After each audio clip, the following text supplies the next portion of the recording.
Hi, everyone. Welcome this week back to Father Knows Something. And as you look, wait a minute, I'm going to take off these glasses. Oop. Start over again. Take two. Okay. It's welcome back, take two.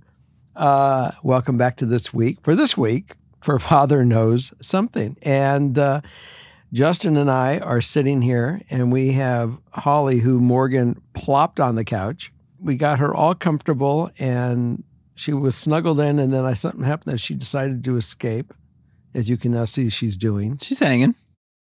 But I want to thank everyone really for being a part of our show and having us into your lives and paying attention and making your comments. And I guess she's going somewhere. Where are you going? What are you doing? I don't know. She's just on her own little journey. She was here for the intro. She's doing something. Yeah. But as I was saying, thanks for joining us in our lives and allowing us to be part of yours. And don't forget to hit that like and subscribe button. Yeah. And we're growing. What updates do you have for all of us? Regarding in what area? Life has been kind of interesting for me. As I've been working effectively on the project at the hangar, getting the airplane updated from being built 30 years ago. Yes. I flew it for 10 years. I parked it for 20 years. I've been playing with the idea of trying to get it back in the air for 2.5 years. Yeah, maybe 3. And now it's really getting close. You've seen progress, have you not? I have, yeah. Yeah. More progress than I've seen in the last, 3 years. Yeah. So maybe in the next either 6 weeks or 8 weeks or 3 years from now, we will be ready to go back in the air. And I hope you'll all be a part of it. It'll be kind of fun. Morgan's not very excited about the concept. She thinks for some reason I'm going to ruin my ability of walking her down the aisle. I mean, I'm not dying, guys. Yeah. So on that note, Dad's Fix-It Shop, we are back in business. Back open evenings and weekends, so this makes sense. This is Friday night. Yeah, there we go. Sundown, new day. We're already into Saturday. No, just gets dark early. Friday night. No, Friday night sundown starts Saturday on the other calendar, on the lunar calendar. Oh, that's the way it works. Okay. Would you like to hear a little about our theme? I would love to. So, have you ever been in a situation where you kind of miss the memo? Daily. Every day. Well, this episode will be perfect for you. Okay. We're diving in. All right, let's see if I get the memo. Yes.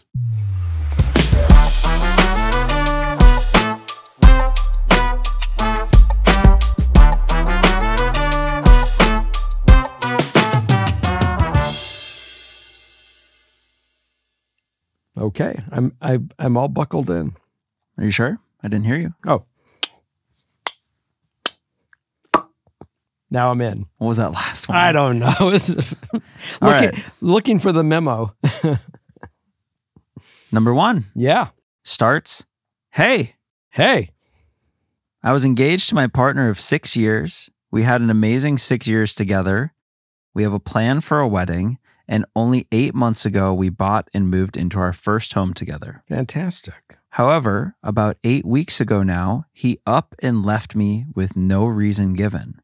He promised me it was nothing to do with me or us and that he just needed to sort his head out. 2 days later, he then dumped me by text. He then took it back, then did it again, then again the same. He then came and told me in person it was over after I refused to take it over a phone call.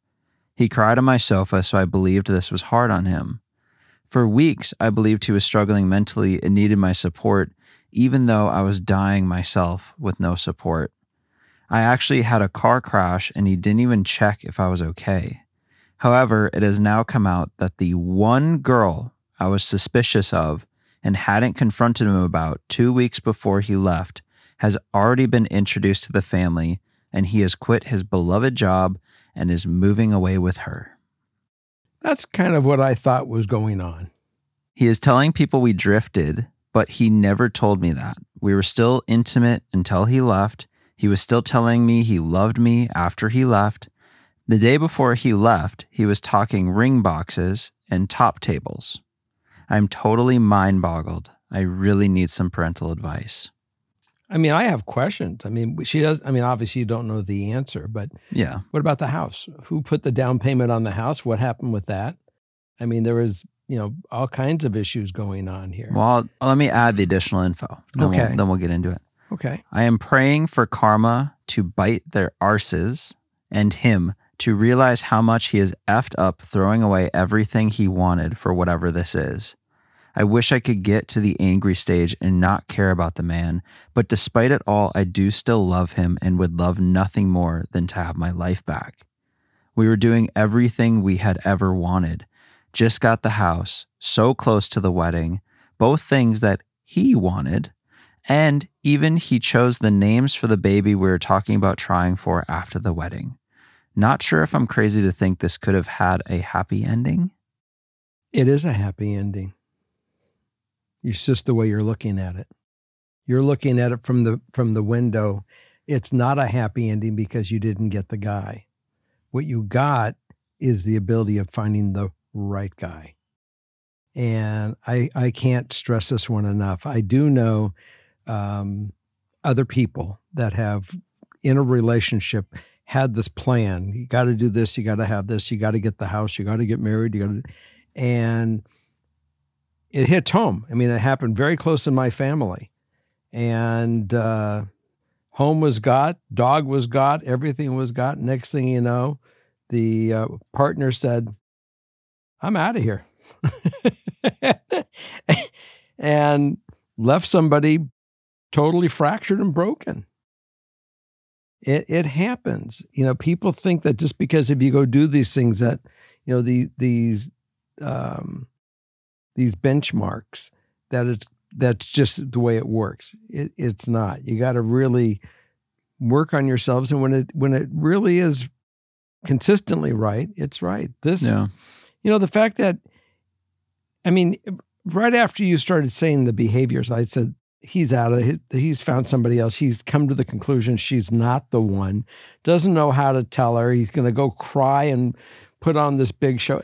When you're in so deep, Yeah, it's all bullshit. It is such crap. Yeah. And it is a happy ending again because you are free. It's not going to come back later and bite you. The guy's inconsistency, he's not the one. I'm going to say it one more time. Well, and it'd be hard to ever come back from this, She'd take him back in a heartbeat. Right, but after the dust settled, you'd get to a point where, oh my God, is this going to happen again? It's crazy. I wonder what it is, because is it because in a relationship you may think that maybe I'm not feeling it, but we're about to get a house and we're about to have a wedding and maybe things will get better. And then once you have all that stuff, it's like, or maybe it's because the wedding was approaching and the house was different. The wedding was a bigger commitment. This is death do us part. This is getting really close and it's like the toothpaste, you're squeezing the toothpaste, and the toothpaste isn't being brushed. It's just going to go burst out because the cap is on.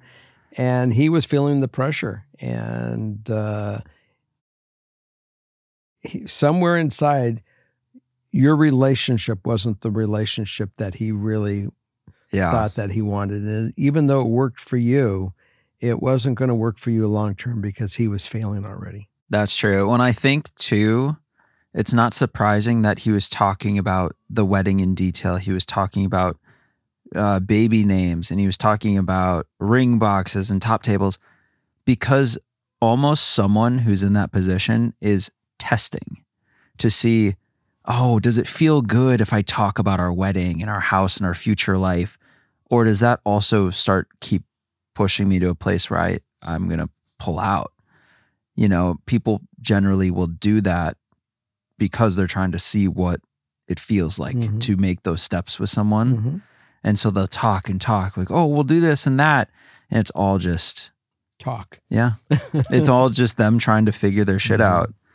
But at the end of the day, this is a freaking nightmare. I mean, I can't imagine being in that position and having someone with like no signs, no warning, just be like, yep, I'm done. I'd be like, I wouldn't have words.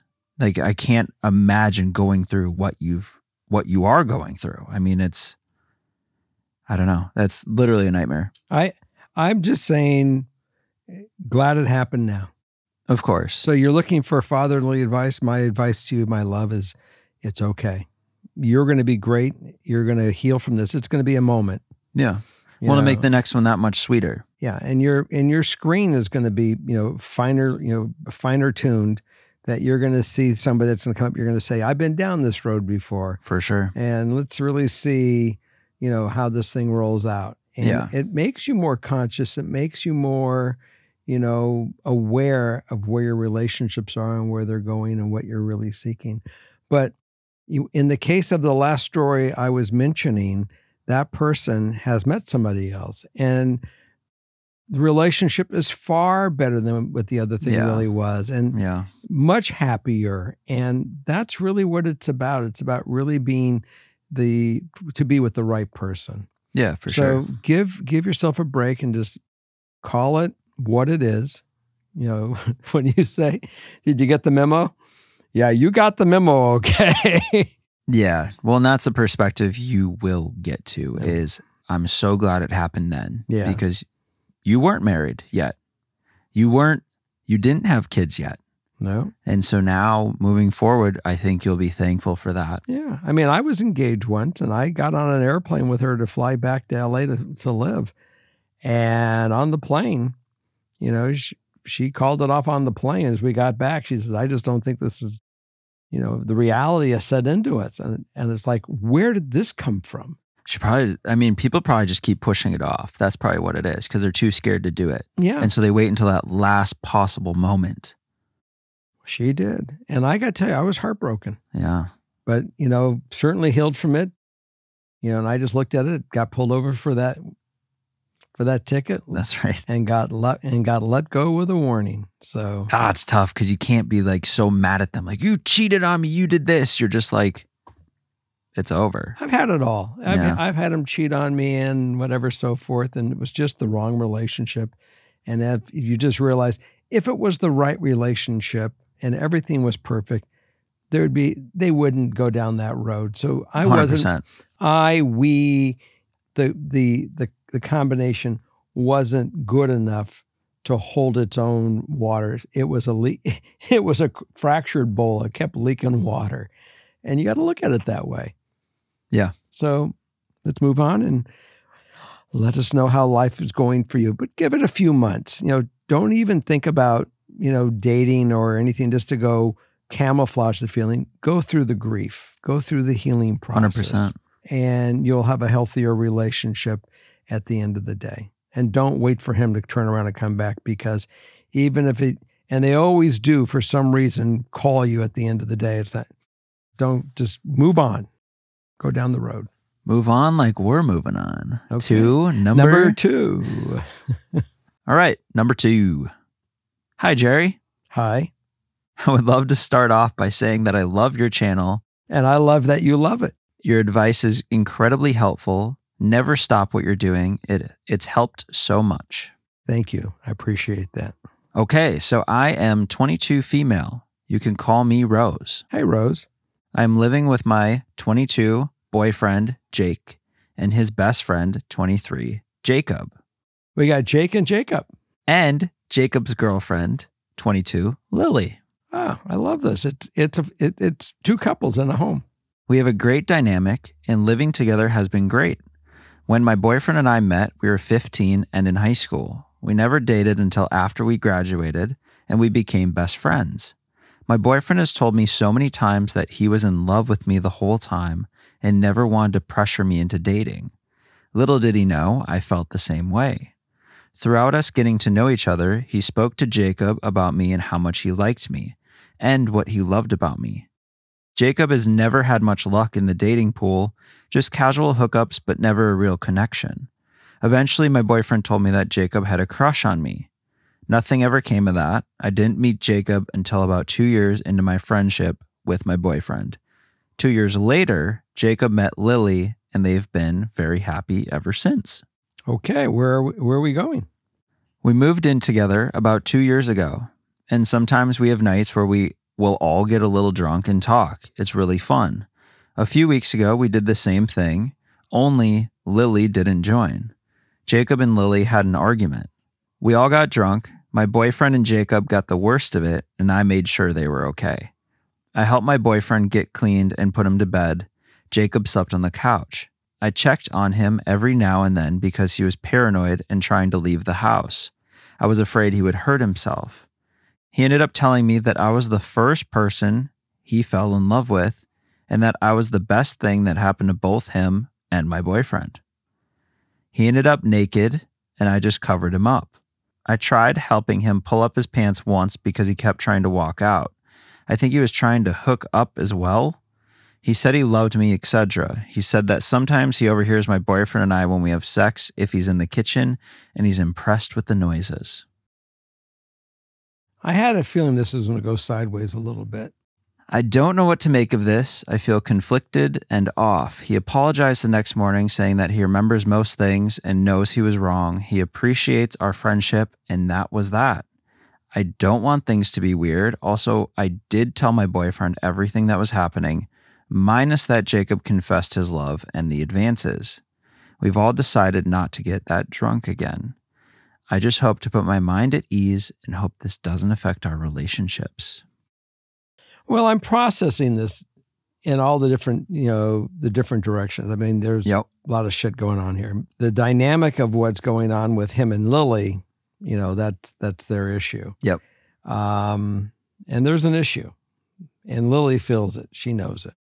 That's true. And, far as where to go with it, look, you made it really clear. He came clean to see if there was anything there for him.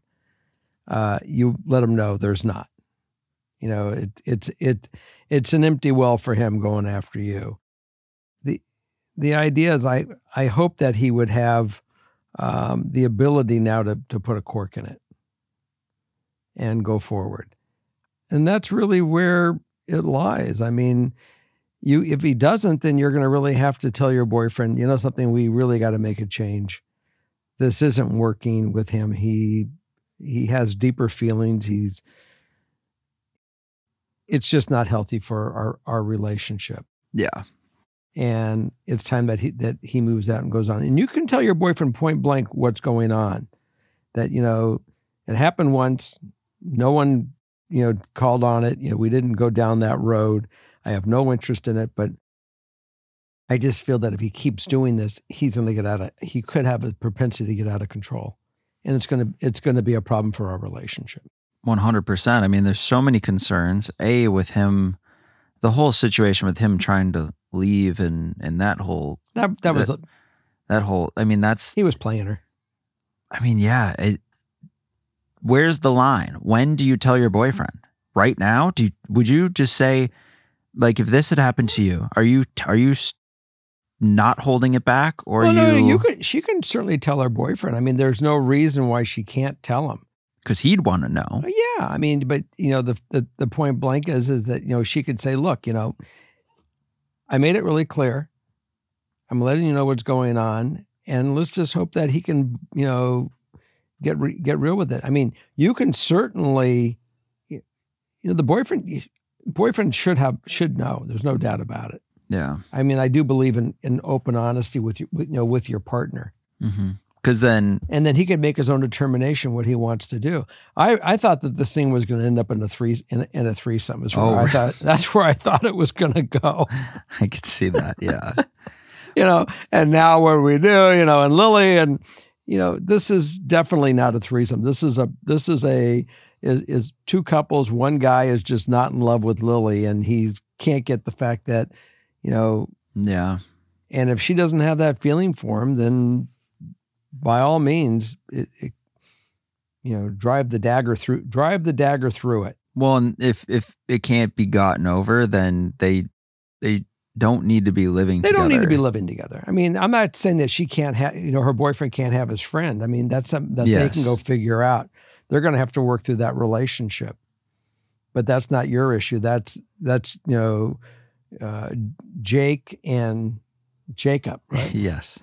They got to go work that one out. But yeah, and I think just for the, she's concerned about hope that this doesn't affect our relationships, right? It's not just her and her boyfriend, it's her boyfriend and him, and her hers and him. and hers and Lily. I mean, everybody. I mean, sure. And so I think what's best about that, especially if he says he's like overhearing you guys have sex and he likes it, then you just start to think it's a little weird. It is, but for the betterment of, for the best outcome for all of the relationships involved, probably need to divide the living situation a little bit. I mean, I had a best friend, still have that friend. Yeah. And I was dating a woman, and before you know it, he was dating. He had the hots for her too. They were both dating. It went down that road. And at the end of the day, our friendship survived it. I mean, I realized that, hormones will make men do stupid things. And, I bet a lot of friendships couldn't do that though. And, it's just dumb. But, at the end of the day, and I looked at the fact that if she opened the door, she didn't, she told me that he was making a play for her, but she was playing it too. Yeah. She was working, everyone was working the angle. 19 and 20-year-olds, go figure. So what's the memo in this one? Memo is tell the boyfriend, and I think that's where you start and together work through how you guys want to handle it. Yeah, I think so. That's the simplicity of it. Okay. Next one, number 3.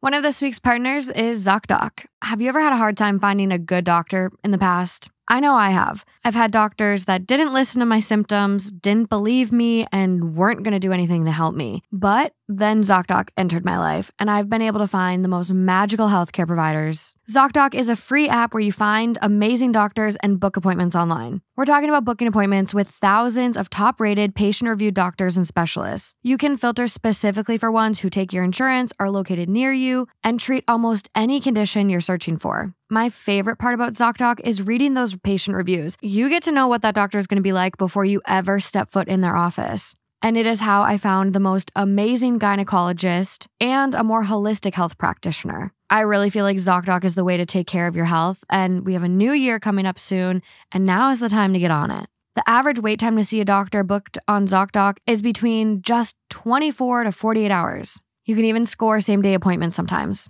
So if you're ready to try it for yourself, go to ZocDoc.com/FKS and download the ZocDoc app for free. Then find and book a top-rated doctor today. That's ZocDoc.com/FKS. ZocDoc.com/FKS.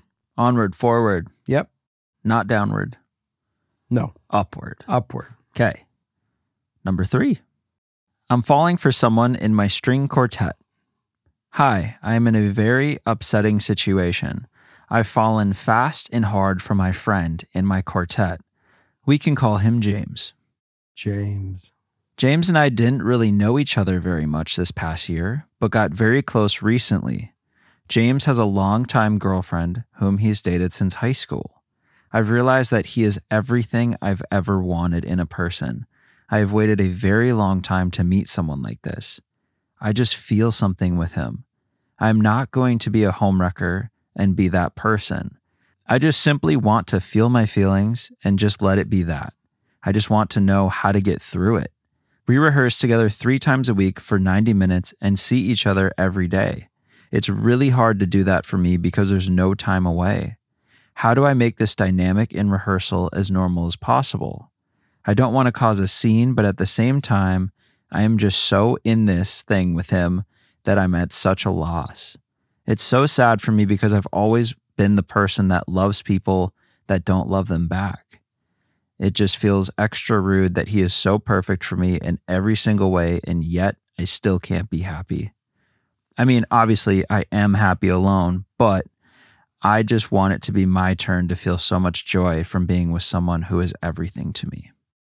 As you were reading this, my first response was, you need to go move on. Get out of this environment because it's going to be torturous for you.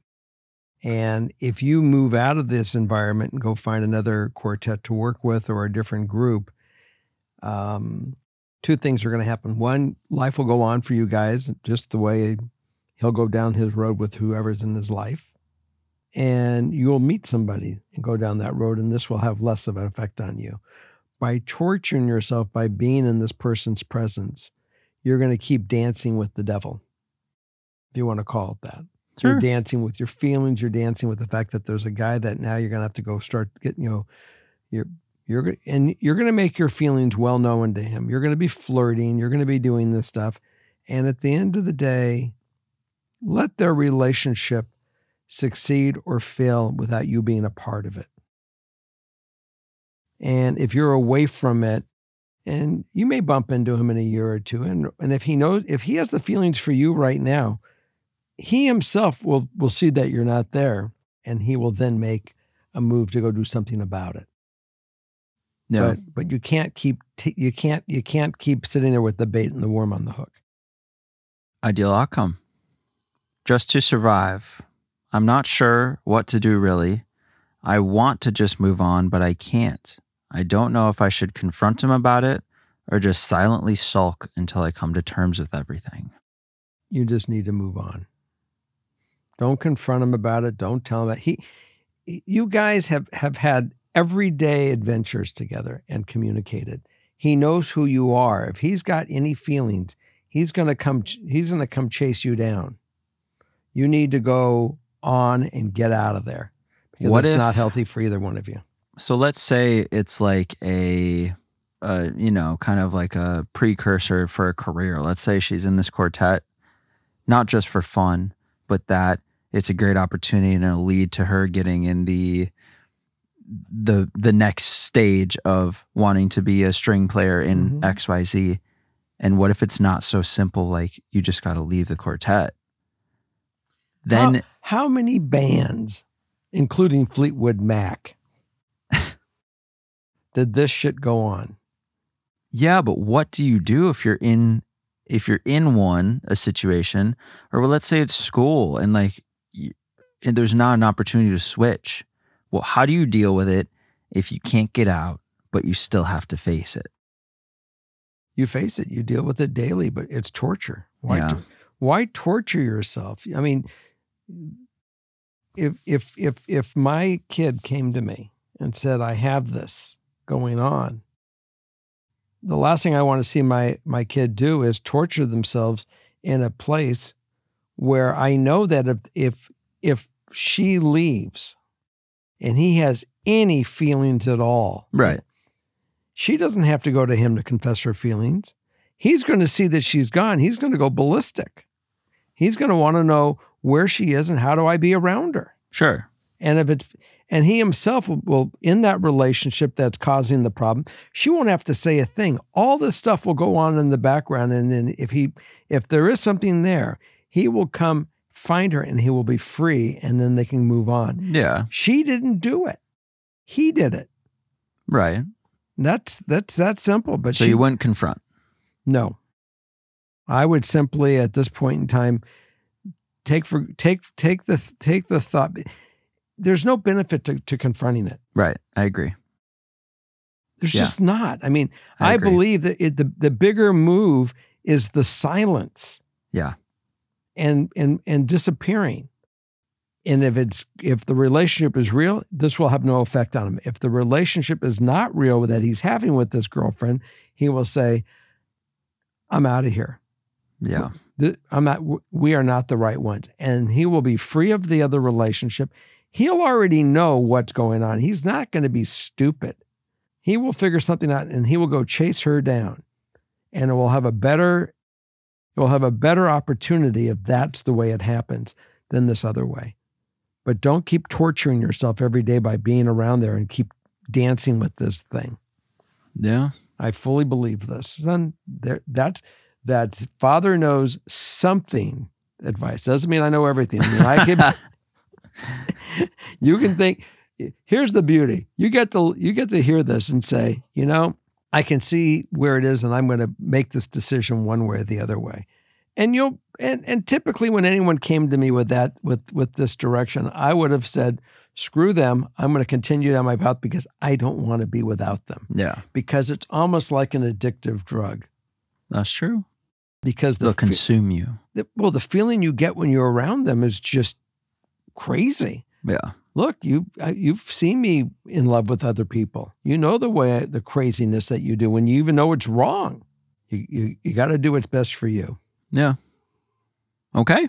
Another one of this week's partners is Hungry Root. Are you an indecisive one like me? Do you also struggle with choosing where to eat, what to eat, when to eat? Well, if this sounds like you, Hungry Root is going to be your new best friend because they make that question of what's for dinner not stressful anymore. Hungry Root will fill your fridge with healthy food and simple recipes. So no more stressing and more filling your schedule with stuff you actually want to be doing. I have loved everything Hungry Root has sent us. My favorite part about it is the breakfast and snack options. I'm not a morning person, and so I will sleep extra versus getting up and making myself a good breakfast. But Hungry Root took care of all of that, and it really set me up for success, and I wasn't hangry come lunchtime. I also love how easy it is to get started. You just take a simple quiz, and it really matches what your goals are and what foods you like. And they really have everything, from fresh produce to high-quality meat and seafood, pantry staples, healthy snacks and sweets, and even more. Hungry Root goes beyond your weekly grocery haul with thousands of easy recipes that are actually going to put those groceries in your fridge to good use. If you're ready to try it for yourself, right now, Hungry Root is offering our listeners 30% off your first delivery and free veggies for life. Just go to hungryroot.com/FKS to get 30% off your first delivery and get your free veggies. That's hungryroot.com/FKS. Don't forget to use our link so they know we sent you.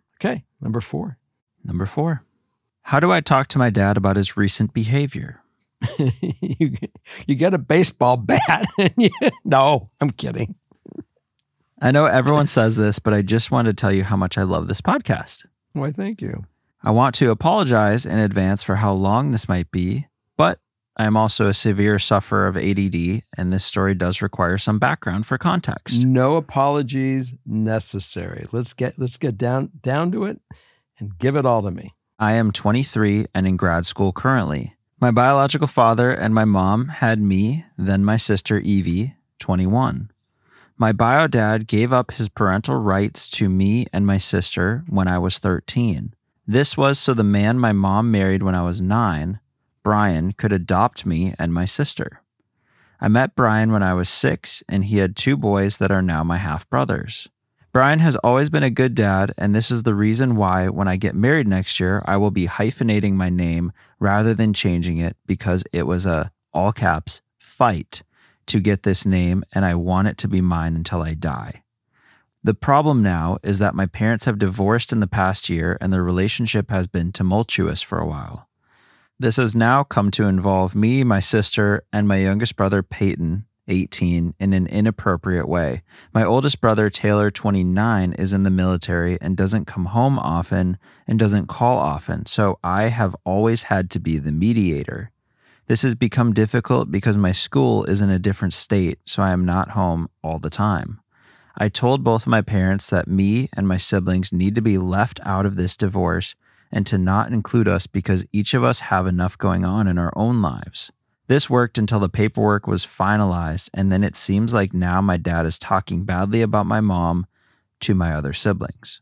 He also got the house and the paid-off truck in the divorce, leaving my mom with a car payment and renting an apartment. But for some reason, it seems like he is on a path of vengeance and keeps threatening to take her to court for more money and is threatening alimony because my mom is a successful business owner. All she wants is to move on and live her life, but it seems like he won't just leave her alone. On top of this, in the past few months, he has only reached out to me to tell me he sent me some money, no job because of grad school, or to talk about my mom, which I don't feel comfortable with. He never reaches out to me when I come home to try and see me, so I stopped reaching out to him because my weekend at home seems to get filled up fast, and I shouldn't have to reach out to him every time to see him. He hasn't visited me where I live in over a year. I recently came home over 4th of July weekend, and I didn't reach out to him as he hadn't ever texted or called me in over a month. As I was getting on the interstate to go back to school, I got a very long text message from my dad about how I never come and see him, but I have no problem driving by his place to go see my mom. And the text just seemed very, I am the victim and you should feel bad. I read the text when I got home and I couldn't even answer it. School has been extremely draining for me, and I decided I wasn't going to respond until my summer break. It is currently the first week of August and week 14 out of 15 in the trimester, and his behavior has only gotten worse and escalated to calling my mom ugly names when he sees her in person and ranting and dumping his emotional problems on my sister. This makes me extremely uncomfortable, and I don't even want to talk to him when I finally am on summer break, but I know a conversation needs to be had with him. How do I express to him how all this makes me feel without starting a fight or seeming like I'm taking my mom's side, and tell him to stop talking to my siblings badly about my mom? Again, I'm sorry for how long this is, but I felt like all of it was needed, and I feel like Jerry always wants all the info. Thank you for taking the time to read this and hopefully respond. You, my dear, are absolutely right. Let's just assume for the conversation, just as you call it, he is your dad. You are his daughter. You have other siblings. You have a mother. You love both of them. And you are just as clear. Hold on a second. Sorry, guys. Holly wanted to break out. It's really clear that what you need to really get him to recognize, and you can have a conversation with him. You can just say, Dad, I am going to come over. I do want to talk to you. I got your text message. And I want you to recognize something. Certainly with me, I can't talk about my siblings. I'm not going to get between you and mom. You really have to just figure out what your issues are and deal with getting through this anger. I don't know look, we have no idea where his anger is coming from, where his bitterness is. We don't know if she cheated on him. We don't know if he cheated on her. We don't know if there was no cheating. We don't know if there was just whatever it was dirt and water. And what does dirt and water make? Mud. That's right. And together as their marriage did not grow great greens. It grew just muck. Yeah. So just say that to him. And you'd like to have a relationship with her father, but you can't do it when he's bashing mom. And I can't have a relationship with mom as she was bashing you. I love both of you. I'm on taking no sides. You guys made a decision. Your life would be better without one another. Yeah. So you got what you wanted. Go live your lives and let's be happy going forward. We don't have to be angry. Right. I mean, in an ideal sense, yeah. I mean, we don't know. As much as you certainly brought, a lot of this, the muck forward, we don't know how their lifestyles were interactive. If he has a job, if he's working, he may have been the father that raised everybody while the mother worked. I mean, we don't know some of this stuff where his bitterness is. I mean, we used to live in a world that the man was the breadwinner and the woman was home, and then he would come and get divorced, and he would take everything, whatever he could, because it was his in his mind, and the wife would be left here. She might have been the breadwinner, and she said, "Here, take the house, do this. I'm going to live my life. I want to be happy. Yeah, go have your life." Yeah. So, it's simple. You don't want to get involved in this politics. Just point blank say, I refuse to hear your bitterness to mom. I'm not interested in it. Yeah. And go figure it out on your own. I'm not your audience for that, but I do love you, and I do want to be able to go out with you and not hear the bitterness. I want to hear good things about you and where you are in your life. We can go spend positive time. We can do projects together, but nothing that's going to involve bitterness to mom. Yeah. And would you advise your sister to take the same stance, or would you almost take it for the both of you? I think that, you can certainly have a discussion with her sister and decide if she wants to take that path as well. And then you guys can do it together. But either way, the only person that you have a boundary, the only one that you need to make clear on the boundary is your dad in your relationship. Yeah. Yeah. Especially when you are going to be having a wedding. Yeah, that's true. And then because he may get to the part where he is, so difficult that he may not be able to attend the wedding. That also is true. Yeah. So the better that you can set the boundaries up for him for what is involved with your relationship and him, the better you are. No, I find it so interesting in life how, and you kind of always think you're alone when this happens, but you'll just be going about your life, doing nothing wrong, just living your life, doing your thing. And all of a sudden something will pop up and you have to address it. You have you have to go have some hard conversation. You have to go set some boundary or do something out of none of your own doing. It's not you created a problem. It's just the problem came up and you're the one who has to do something about it. And I think those situations are really interesting in life. And this is definitely one where it's going to take you to set the boundary because you didn't do anything wrong. You're just dealing with all the BS from other people's problems, but it's starting to affect you. And so, stuff like that in life is really annoying and it sucks, but I guess it's part of growing up is you got to start dealing with some stuff like that. I mean, if this was going on with Morgan and I and her mom, and look, Morgan is a product, as well as her brothers, of a couple that didn't work out. And, I have my frustrations that I do know that Morgan is not, or nor any of the kids interested in.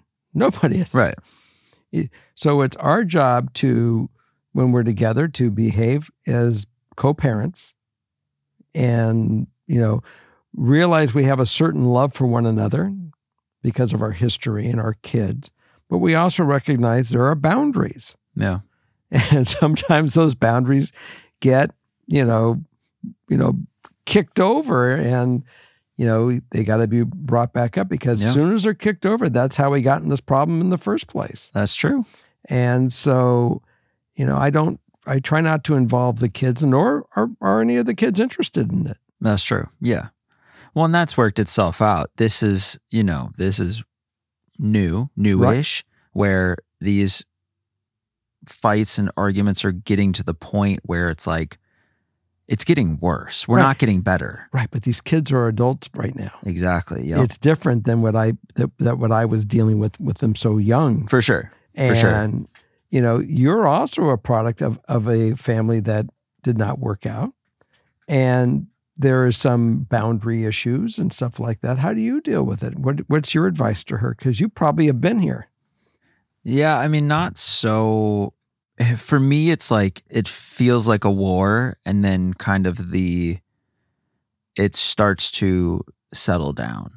Whereas this feels like everything blew up and the war's getting bigger and bigger and bigger. So in that case, I think I'd have to take a path exactly like you said. You address it with him. I think you involve your sister too. You see what her feelings are, because it's nice to be a united front, especially because you have a sibling. I navigated a lot of stuff as an only child. So I think I'd approach it like that. You got to set the boundary with him because he's the one at this point causing all of this. He's relentlessly not stopping. He's the fight. He's like Michael Franks. He is throwing bananas. Yeah. So it's he's there just flinging this shit consistently. And I do think you have to address it now. You do. And I know you're pushing it off, which is very easy to do, very human, natural to push this off. Being the pacifist? No. Yeah, we're not doing that. We're gonna go exactly. You're gonna go grab this banana thrower by the tail, and you're gonna say, "Buddy, I love you, but this isn't going to work this isn't working. So stop it. You got an issue. Go get some help. Go get counseling. Go do something to get rid of the anger, Dad, because you got so much anger. It's not good for you. And it's not good for all of us. Right. Well, and the thing is you can't control anyone but yourself. Mm-hmm. But what you can control is, your boundaries with somebody. So hopefully you setting that boundary will inspire your ideal outcome, which is my ideal outcome would be that my parents leave each other alone until they can be civil with each other. Mm-hmm. My sister's wedding this year was so tense and awkward, and I don't want it to be like that at any more events that we all have to be at. I would like for my dad to respect boundaries that I and the rest of my siblings have clearly set, and to go back to therapy and move on. Bam. I didn't even hear that part. Well, it's exactly what. So that's why we call it an ideal outcome. What you can control is going in and setting those boundaries and trying to put this in motion. If it doesn't work out and maybe boundaries have to get stronger. Let me ask you a question. Yeah. What do you do? What does she do if she set the boundaries and Pop's going to keep, walking over them? Does she do the accountability and the expectation and accountability clause, meaning interpreted? Yeah. You tell Dad, my expectation for you is to behave. Period. Hate to talk to you like you're a child. Yeah. And I'm your child. But if I have to tell you to knock it off and you're not going to knock it off, then I can't be around you until you get some assistance because it's draining me. Yeah. I mean, the boundaries will have to get stronger. So it's expectation and accountability. If he makes the choice, Dad, if you make the choice to keep doing this, you are making the choice not to see me. Correct. And you have to own up to that. So don't write me the victim text anymore because I'm not interested in it. You have the power to make this work and you have the power to make it fail. Yeah. What are you going to do? That's perfect. And that's the conversation I see it. Yeah. Because you're no longer a child. And neither is he, even though he's behaving like one right now.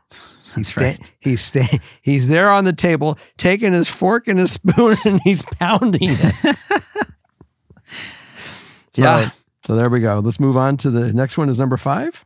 Another one of this week's partners is Skylight Frames. Holidays are coming up, my friends, and if you're looking for the perfect gift, look no further. This gift is tried and tested. I gave it to my mom last year, and she is one of the hardest people to get gifts for. She has everything, and so you have to kind of work extra hard to make it meaningful and special, which is why the Skylight digital frame was the perfect option for her. Skylight is a touchscreen photo frame that you can send photos to straight from your phone, and they appear in seconds. What I did is I personalized this before I gave it to my mom. I uploaded pictures of me, my siblings, her grandkids. So when she opened it and plugged it in, she was already getting this perfect sentimental gift, and it made her cry. This is also a great gift to go in on with other people because you can invite multiple friends and family members to share photos on the same frame. Skylight is so confident that you're going to love their frame that they offer a 120-day return. But I don't think it's going to come in handy for you because there's over 1 million happy customers and you could be one of them. So if you're ready to try it for yourself, as a special limited time offer for our listeners, get $15 off your purchase of a Skylight frame when you go to skylightframe.com/father. To get $15 off your purchase of a Skylight frame, just go to skylightframe.com/father. That's skylightframe.com/father. Number 5, the finale. The grand finale. We need a drum roll or something. I'm not doing this. Okay, I could really use some good dad advice right now. Okay, I'm here for you. I might be losing the longest friendship I've ever had, and I'm not sure if I should intentionally go low contact or put in more effort to try and salvage the relationship. I've been friends with my now roommate, we'll call her Maddie, for 18 years now. We are both 23. We got especially close in college where we lived together for 1.5 years. They met when they were 5. Yep. Got some history here. She was a great support for me and I for her, and we lived together very well without issues.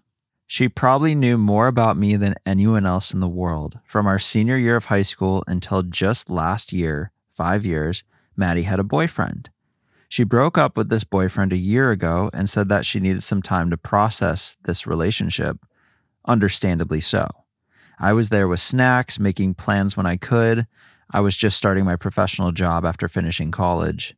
She was sad about losing the relationship, but was also ready to be done with a guy who didn't put in all of the effort he should have. After the ending of this relationship is when I started to feel Maddie starting to change, but not for the worse yet.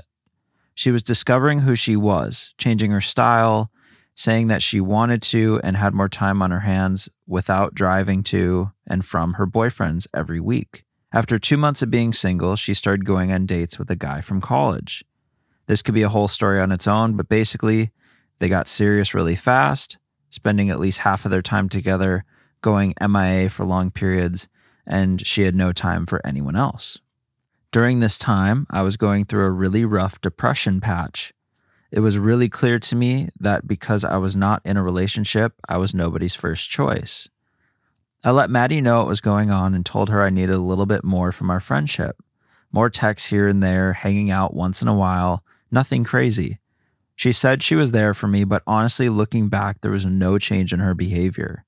She claimed to be prioritizing her friendships despite being in this situationship, but her actions did not back that up.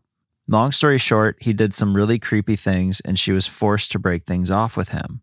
She said that she needed a year of being single and on her own before hopping into anything.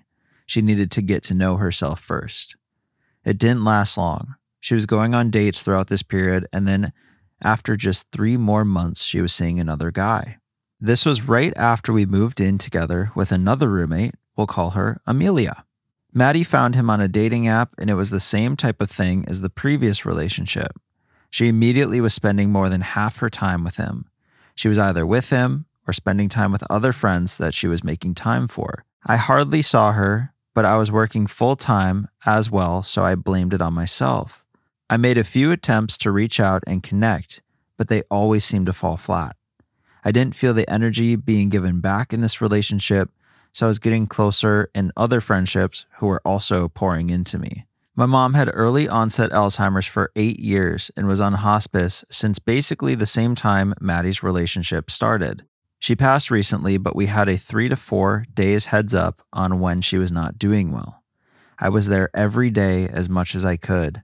I did not see Maddie for a whole week while this was happening. I had texted her and updated her on what was going on. She was well aware that my mom was dying. She planned ahead of time to spend the night at her boyfriend's on Saturday night. My mom died on Sunday. I had to text her about it because I didn't see her in person. After I told her that, she then decided to stay at her boyfriend's for an extra night, leaving me home alone as Amelia was working. This was the biggest hurt possible because she was intentionally leaving me alone when I was already feeling so lonely. It definitely made me want to take a step back on our relationship. That same week, she sent a long text to our roommate group chat saying that she would not be able to pay more in rent. She's enthusiastically agreed to paying $100 more a month because I'm struggling with money, as I am paying almost $1,000 more than her a month in rent.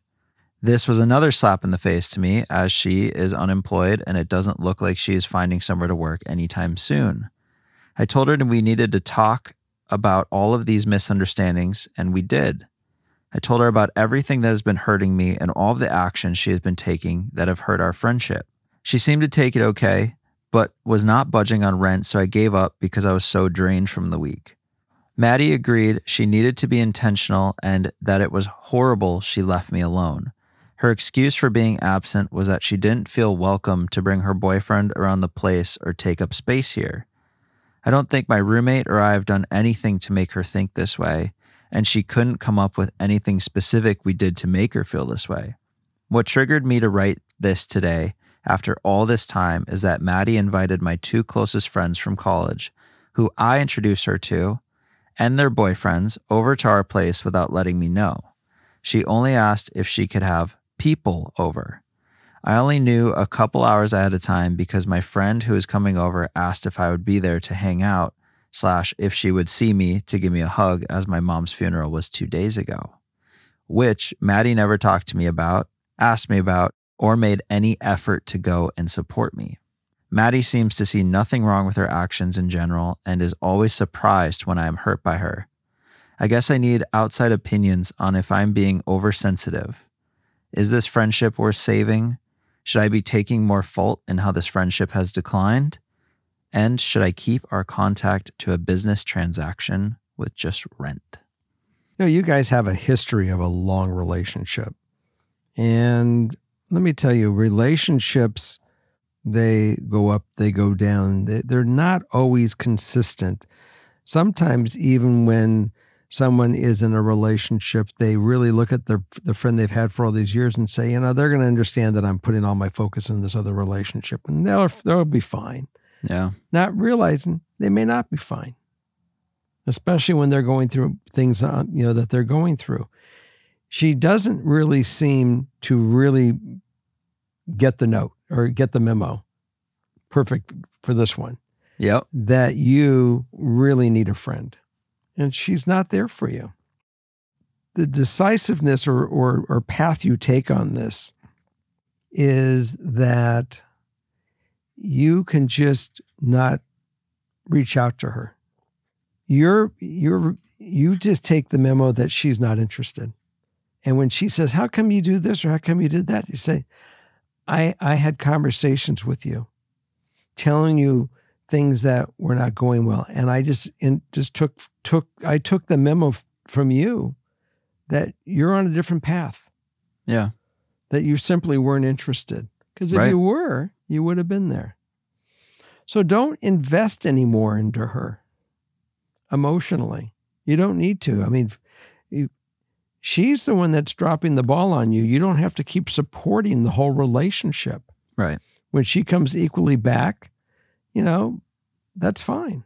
That's what happens. Some of these friendships, I have friends that I've had for all my life. I consider them friends. I talk to them once every 2 years.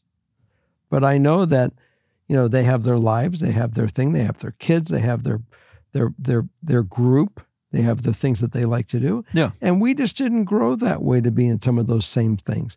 Doesn't mean that if I got a phone call that I wouldn't be there. Right. And I would be.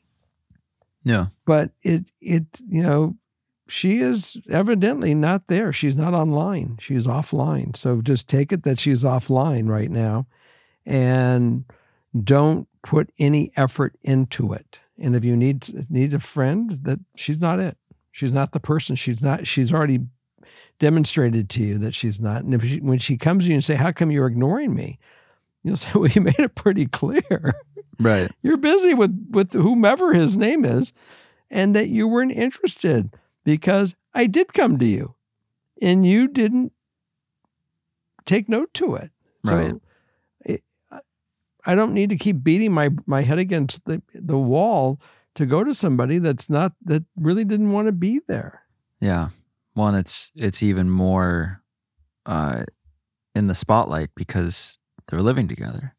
So you can't, it's tough because you have to face it. Just like the quartet situation, you have to face it every day. This is different than the quartet situation. I mean, when I look at this one, she said, I didn't know I had can I have friends come over?